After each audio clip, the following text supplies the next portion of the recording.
Bismillahirrahmanirrahim. Assalamualaikum warahmatullahi wabarakatuh.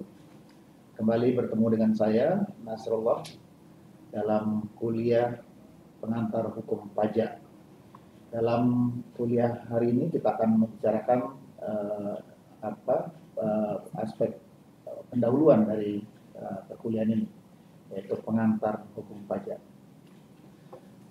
Yang pertama yang kita bicarakan saudara sekalian adalah tentang arti penting pajak dalam sebuah negara, sebagai seberapa signifikan, seberapa penting pajak itu bagi sebuah negara. Nah, saya akan melihatkan data ini pada saudara sekalian, yaitu data terkait dengan pendapatan dalam negeri, ya, pendapatan negara dalam negeri. Saya coba tampilkan data tahun 2017, 2018, 2019 sampai tahun 2020 ini. Pendapatan dalam negeri Indonesia tahun 2017 itu ada 1.733 triliun. Kemudian dari sektor pajak atau pajak itu menyumbang 1.472,7 triliun atau 85% dari keseluruhan pendapatan dalam negeri Indonesia tahun 2017. Pendapatan non pajaknya hanya 15% atau 260,2 triliun saja. Begitu juga tahun 2018 dari 1.893,5 triliun pendapatan dalam negeri, 1.618,1 triliun atau 85,4% itu disumbang oleh pajak. Non pajak itu hanya menyumbang 275,4 triliun atau 14,5 triliun, 14,5% saja dari pendapatan dalam negeri. 2019 sama ya, dari 2.164,7 triliun pendapatan dalam negeri kita, 1.786,4 triliun atau 82,5% disumbang oleh pajak. Hanya 378,3 triliun atau 17,47% itu bersumber dari pendapatan non pajak. Tahun 2020 kemarin pendapatan dalam negeri kita itu 2.221 triliun. 83,8% disumbang oleh sektor pajak, yaitu 1.861,8 triliun. Hanya 16,2% atau 359,3 triliun saja itu disumbang oleh sektor non pajak. Nah, sektor non pajak ini bisa dari pengelolaan dana pemerintah, dari jasa giro, sisa anggaran tahun sebelumnya, dari royalti keuntungan pemanfaatan sumber daya alam, ya, dari pertambangan, pengelolaan kekayaan negara, misalnya keuntungan BUMN, dari pelayanan pemerintahan, ya, jasa-jasa yang diberikan pemerintah, dari keputusan pengadilan, misalnya ada perintah lelang, sita, ada hibah, serta dari harta yang terlantar.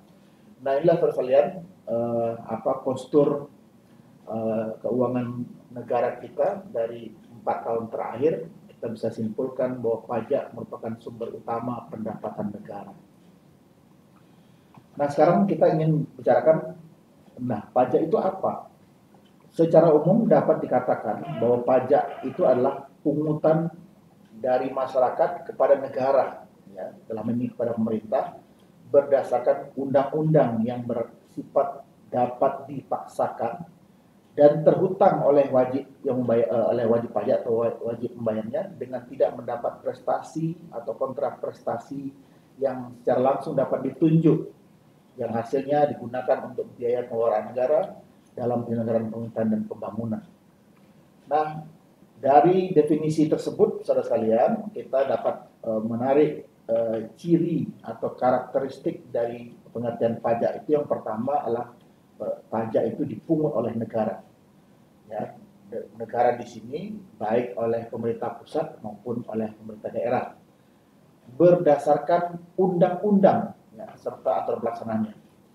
Nah, perlu digarisbawahi di sini, ya, bahwa pungutan yang dilakukan oleh negara ini harus berdasarkan undang-undang.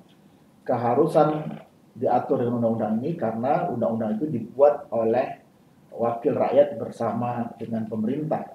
Artinya apa? Apa yang diputuskan oleh dalam undang-undang itu sudah melalui proses persetujuan wakil-wakil rakyat.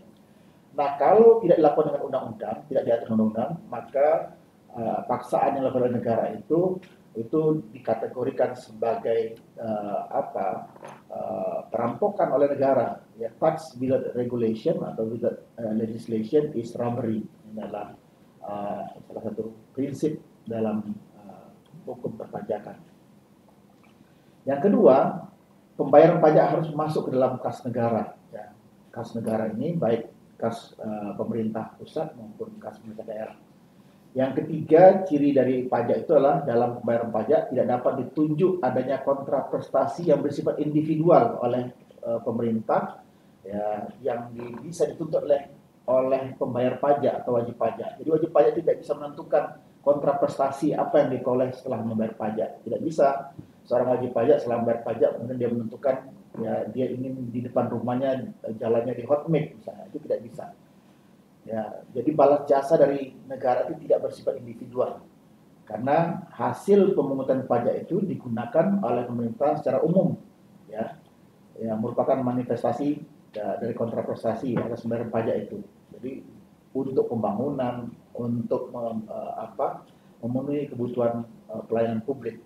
Jadi tidak untuk memenuhi kebutuhan yang bersifat individual. Yang keempat, saudara sekalian, pajak diperuntukkan bagi pembiayaan pengeluaran pemerintah yang bila dari masukannya masih terdapat kelebihan atau surplus digunakan untuk tabungan publik atau public saving.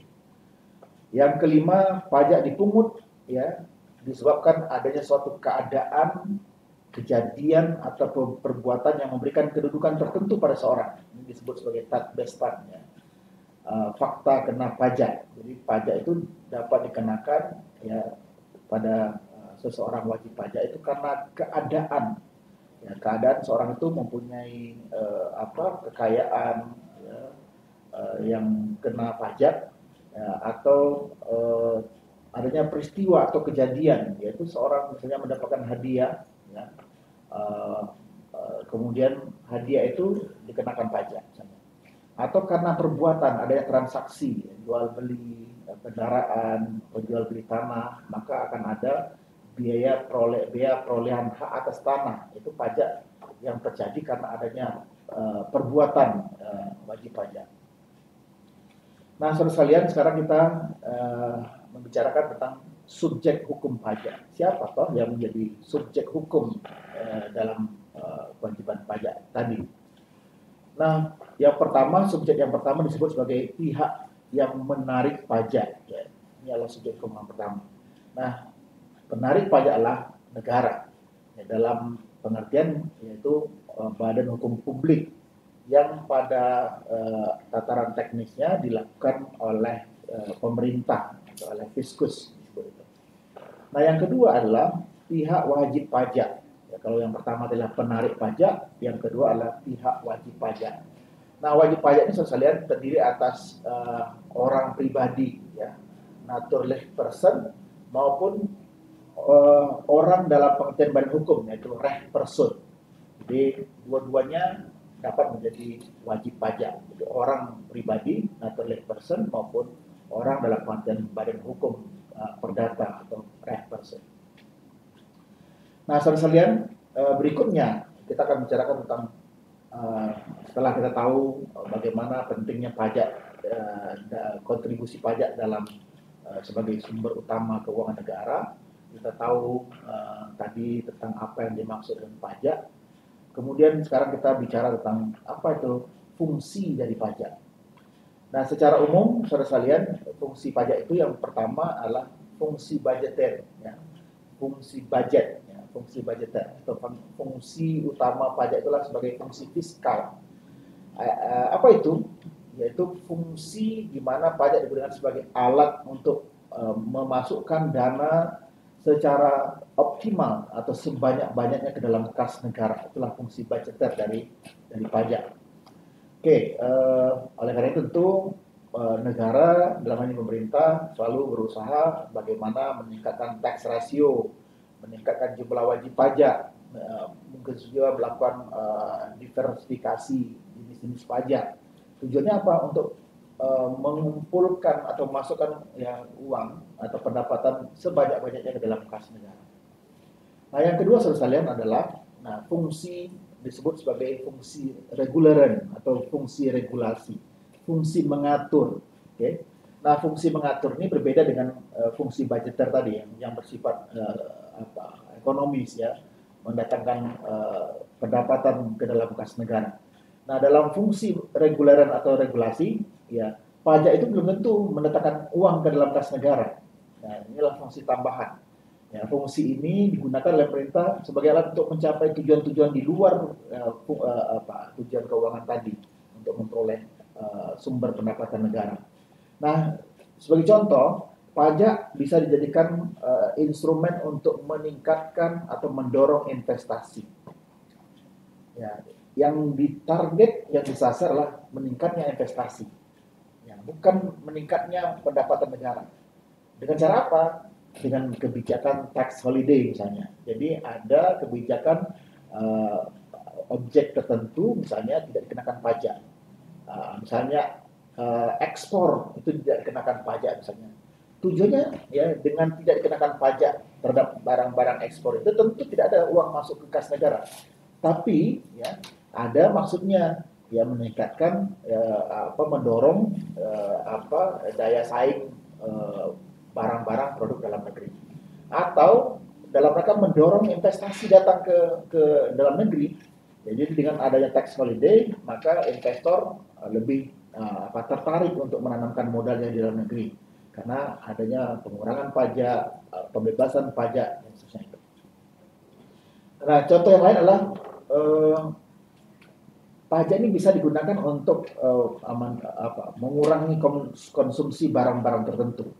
Misalnya agar masyarakat itu tidak mengkonsumsi minuman beralkohol, maka pemerintah menaikkan pajaknya, rate atau pajak dari minuman beralkohol.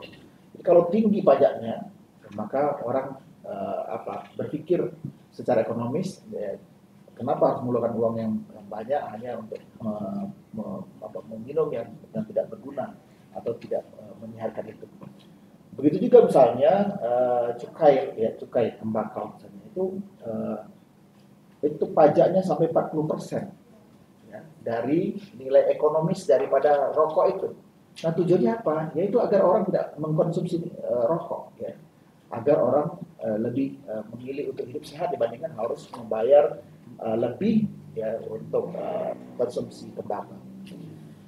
Memproteksi produk dalam negeri juga itu misalnya dengan menetapkan pajak pertambahan nilai barang atas barang mewah, misalnya penjual barang mewah itu juga lebih mahal pajaknya, lebih tinggi pajaknya, itu dalam rangka memproteksi produk dalam negeri. Jadi orang akan memilih menggunakan barang-barang produksi dalam negeri karena harganya lebih murah dibandingkan barang yang datang dari luar negeri karena pajaknya tinggi. Inilah fungsi dari pajak. Jadi di samping fungsi budgeter, pajak juga digunakan untuk mencapai tujuan di luar fungsi budget tadi, yaitu fungsi reguler atau regulasi.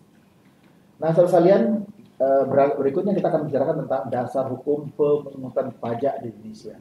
Apa dasar hukum pemungutan pajak?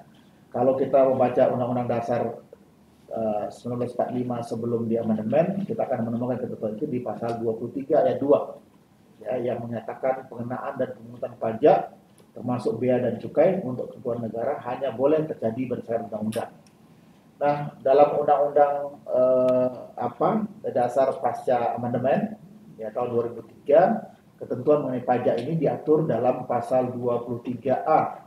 Nah, dan di sini disebutkan pajak dan pungutan lain yang bersifat memaksa untuk keperluan negara diatur dengan undang-undang. Nah, tadi sudah kita singgung ya tentang adanya legal maxim yang menyebutkan tax without legislation is robbery. Nah, di sini disebutkan harus dengan undang-undang. Tidak boleh pengenaan pajak itu didasarkan ketentuan misalnya keputusan presiden, instruksi presiden, ya, itu tidak dimungkinkan, hanya dengan undang-undang, di mana undang-undang itu dibuat oleh pemerintah dengan persetujuan wakil rakyat atau DPR. Berikutnya, nah inilah undang-undang yang bersifat teknis, ya. Yang pertama, Undang-Undang Nomor 6 tahun 1983 tentang Ketentuan Umum dan Tata Cara Perpajakan, sebagaimana telah beberapa kali diubah. Terakhir diubah dengan Undang-Undang Nomor 28 tahun 2007. Ini mengatur tentang ketentuan umum, ya, dan tata cara perpajakan. Nah, berikutnya ada Undang-Undang Nomor 19 tahun 97. Ini penagihan pajak dengan surat paksa, diubah kemudian dengan Undang-Undang Nomor 19 tahun 2000. Ada Undang-Undang Nomor 14 tahun 2002 tentang pengadilan pajak. Ya. Ini mengatur tentang bagaimana proses mendapatkan keadilan melalui proses litigasi di pengadilan pajak. Nah, dasar hukum yang tadi adalah dasar hukum bersifat formil. Sekarang yang bersifat material, ada beberapa undang-undang yang harus kita ketahui dan ini akan kita pelajari dalam pertemuan-pertemuan yang lebih lanjut. Di antaranya adalah Undang-Undang Nomor 7 tahun 1983 tentang pajak penghasilan. Telah beberapa kali diubah, terakhir diubah dengan Undang-Undang Nomor 36 tahun 2008. Undang-Undang Nomor 8 tahun 1983 tentang pajak pertambahan nilai barang dan jasa dan pajak penjualan atas barang mewah. Ini juga telah diubah beberapa kali, terakhir dengan Undang-Undang Nomor 42 tahun 2009. Ada juga undang-undang ini undang-undang baru, ya, Undang-Undang Nomor 10 tahun 2020 tentang bea materai. Ini adalah undang-undang yang terbaru tentang bea materai. Selain itu ada Undang-Undang Nomor 21 tahun 97, ya, tentang bea perolehan hak atas tanah dan bangunan, bagaimana telah diubah dengan Undang-Undang Nomor 20 tahun 2000. Kemudian Undang-Undang Nomor 18 tahun 1997 yang telah diubah dengan Undang-Undang Nomor 34 tahun 2000 tentang pajak daerah dan retribusi daerah. Ya, dan ada berbagai peraturan daerah yang mengatur tentang suatu jenis pajak daerah di suatu provinsi maupun kabupaten kota. Nah, inilah sekalian beberapa undang-undang yang mengatur hal yang bersifat material dan hal-hal yang bersifat formil dari ketentuan perundang-undangan pajak di Indonesia. Saya kira inilah yang kita pelajari dalam pertemuan pertama ini. Kita akan bertemu lagi pada sesi-sesi yang lain. Demikian, ketemu lagi dengan saya Nasrullah. Assalamualaikum warahmatullahi wabarakatuh.